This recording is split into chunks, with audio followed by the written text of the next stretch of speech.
Today is another sad day for gamers. Um, Over the last few years now, gamers have grown accustomed to a lot of events like canceled projects, delayed games, broken features in games that do somehow manage to make it out on time.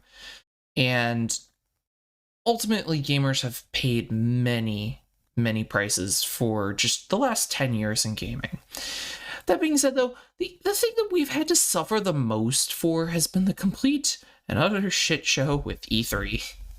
At the start of the pandemic in 2020, the Entertainment Software Association, otherwise known as the ESA, unfortunately had to cancel E3 due to really just not being able to hold public events, which makes sense, during this time, conventions that weren't being done. You really couldn't do anything in 2020 just because of that pandemic and how bad it was.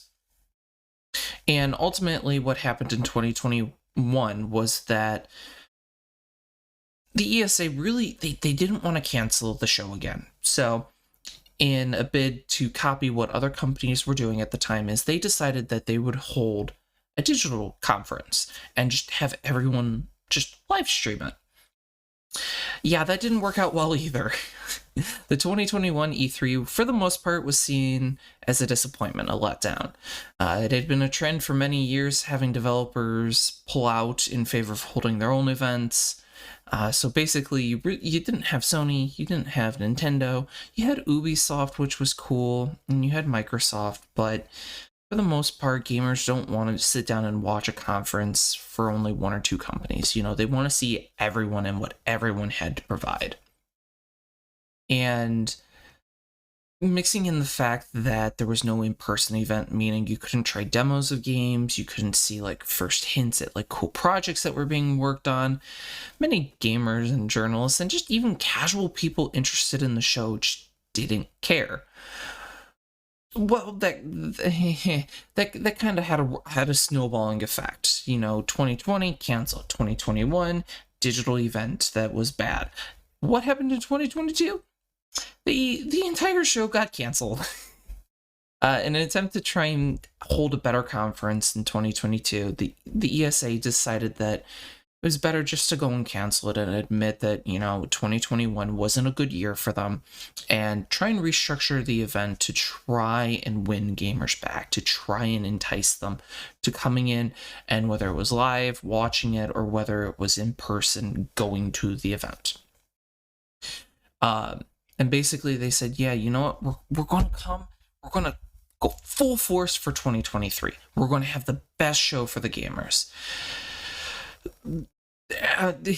We did not have a good start to 2023, though, in regards to the conference.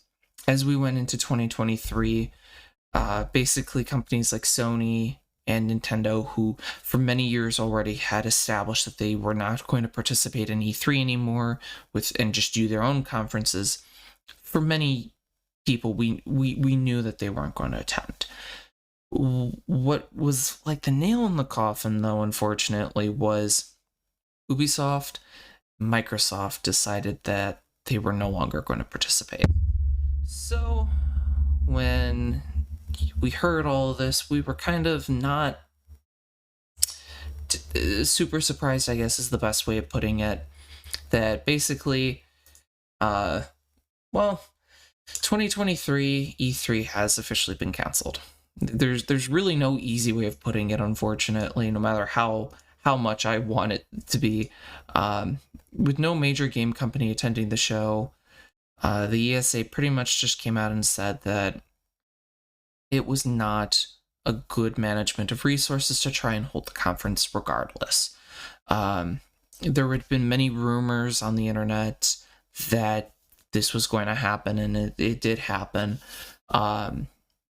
The ESA basically just went out and said to all of the members for news coverage, in this case IGN, that, quote, the 2023 show simply did not garner the sustained interest necessary to execute it in a way that would showcase the size, strength, and impact of our industry, end quote.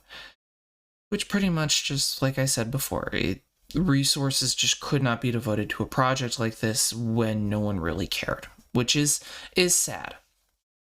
I, I understand that a lot of people are probably going to be like, oh, Cyber, it's just E3, it's just E3, it's just E3. And while I understand that, and while I agree with that, E3 for many, many decades was the big gaming show for the year. You know, you didn't have the Game Awards, you didn't have Nintendo Treehouse events, you didn't have the Xbox events, you didn't have the Sony events. You didn't have those. So if you wanted to get your game, or if you wanted to get your new console or your new handheld out into the world, you showed it off at E3.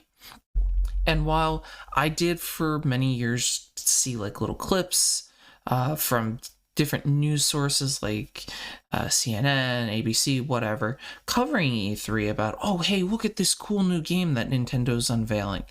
For the most part, I didn't grow up on E3. I never fell in love with it. And frankly, I'm sad that it's being canceled, but the writing had been on the walls. I mean, for years and years and years, less people were showing up. You'd have another company pull out. You'd have another company pull out. And frankly, the fact that it's made it this far before having actual serious issues, I'm a little surprised by, to be honest.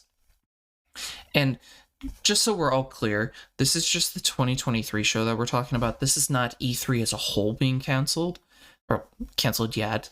But with two shows now being canceled back to back, you had a digital event in 2021 that was absolutely horrible. You had the 2020 show that was canceled.